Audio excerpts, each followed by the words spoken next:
Of all the promises of Allah subhanahu wa ta'ala, there's one that you're experiencing at this very moment. It's a promise that has defied time, transcended cultures, and preserved truth in its purest form for over 14 centuries.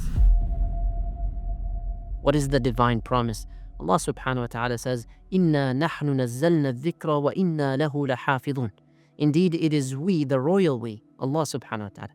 It is we who have revealed the reminder, the Quran, the truth. And it is certainly we who will preserve it. There's something remarkable here. First, notice the word we, nahnu, here, it's emphasized twice. And the second thing you'll notice is indeed, there's absolute certainty. And the word certainty, or certainly, leaves no room for doubt. So there's a divine guarantee of preservation of the truth. And I want you to think about the time of revelation.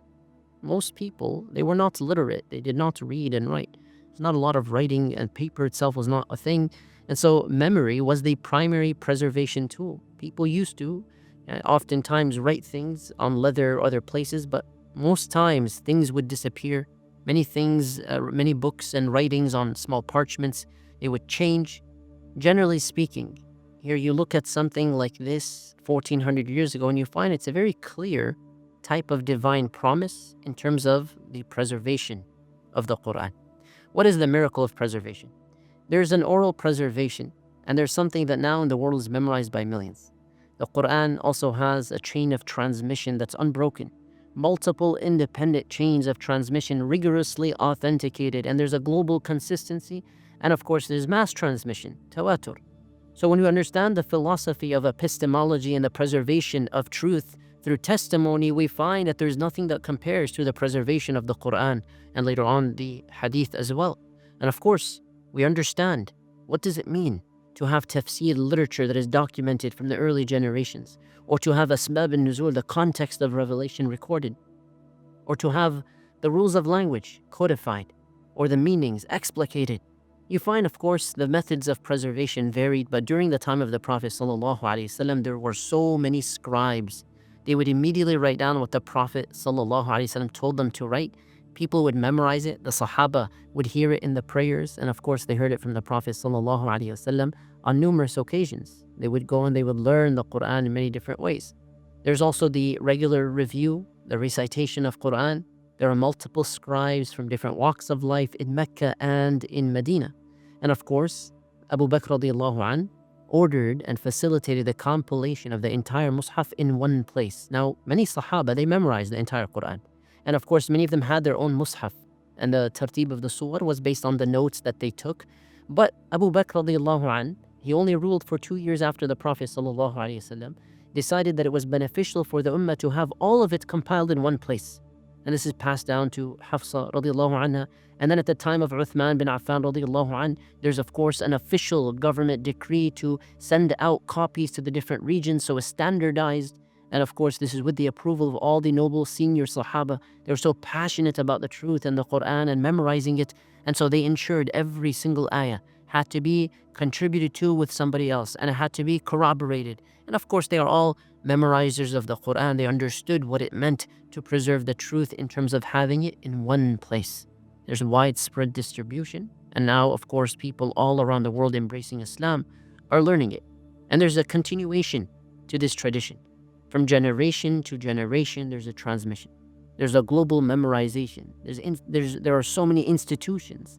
There's academic preservation. There's technological documentation. And if you compare this with other texts, of course, there's nothing to compare to the Quran. You find, yes, there are ancient manuscripts. Variations are abundant. And of course, you find many times they are fabricated, misattributed in terms of who actually wrote them and produced them. And of course, you find the same applies to other religious texts, that there are multiple forms, authors unknown, disputed, and many things that are problematic, contradictory, many things that were falsely attributed to someone who could not possibly have written it. And you find the same for a lot of historical documents. With the Quran, it's one standard text. There's a global consistency. There's a complete preservation. There's unchanged content. Even the rules of recitation with the qira'at and the slight accents and variations you can have, they don't change the meaning of the Quran. In fact, it enhances the understanding of the Quran in every society, in every place, especially in terms of the accents of the people who are embracing Islam. The Quran is a living miracle. And the memorization of it is a preservation of our hearts.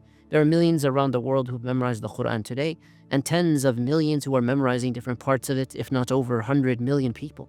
Every continent, all ages, men and women, old and young.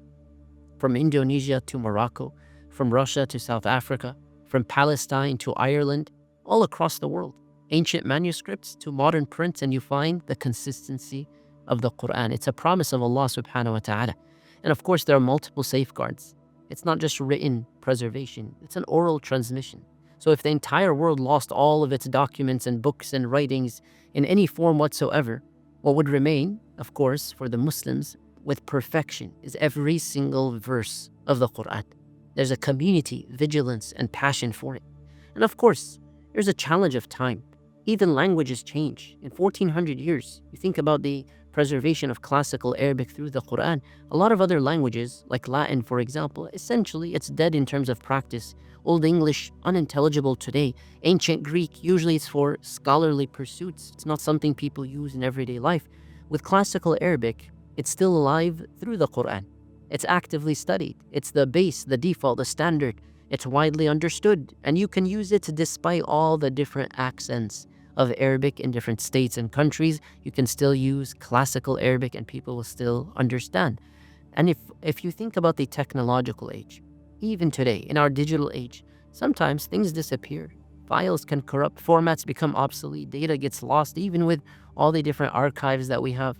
So you think about the past and how remarkable it is that the Quran remains unchanged.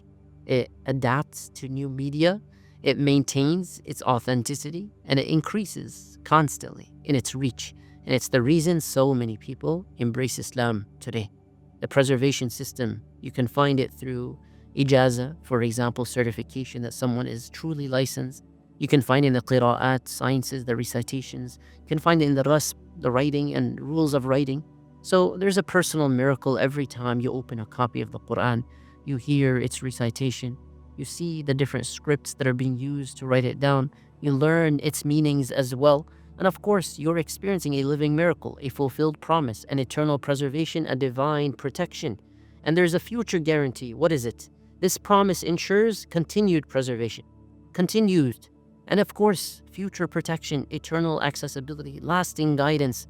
And I want you to think about this. Every ayah you hear, every verse, is what the Prophet ﷺ received and taught to the first generation of Muslims.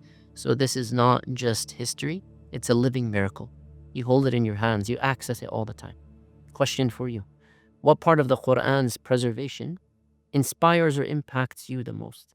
Share something in the comments below to inspire others. May Allah accept from you.